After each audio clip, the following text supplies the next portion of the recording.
30واں پارہ کا خلاصہ یوں سمجھے آپ کہ اس کے اندر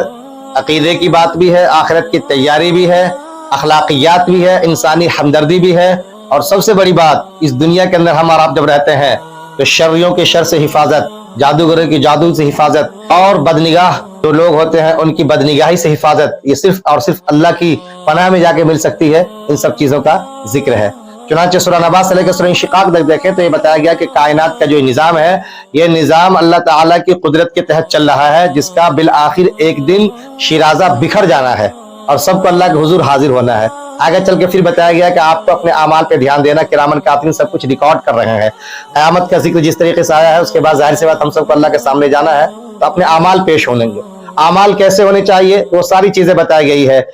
آپ سورہ معاون کو دیکھ لیں، سورہ بلد کو دیکھ لیں، سورہ شمس کو دیکھ لیں، ان ساری جگہوں بتایا گیا کہ برائی سے اپنے آپ کو بچائے رکھے، یتیموں کو دھکا نہ دے، بھوکوں کو بہرحال کھانا کھلائیں، اس طریقے سے اپنے اخلاق کو، اپنے آپ کو بہتر انداز سے لے کے چلیں، بخیلی سے خود کو دور رکھیں، ساتھ ہی ساتھ وقت کا پورا خیال رکھیں۔ سورہ عصر کے اندر جو ہے، سورہ انشراح کے اندر بتایا گیا کہ مصیبتیں آئیں گی لیکن اس کے بعد اللہ تعالیٰ ہی آسانیاں دیں گے، ایک مصیبت آئی تو آسانیاں دو آئیں گی۔ اس طرح سے ہم کو اور آپ کو محنت کرنے کے اوپر موٹیویٹ کیا گیا ہے۔ پھر سورہ تکاثر کے اندر بتایا گیا کہ دوسروں کا جو ہی مت پڑھو، نہ مال کے ہوس میں اتنا لگ جاؤ کہ بس اپنے آپ کو قیامت کو، آخرت کو بھلا بیٹھو، تیاری نہ کر سکو اور قبر میں یوں ہی خالی ہاتھ پہنچ جاؤ۔ اس کے ساتھ ساتھ پھر سورہ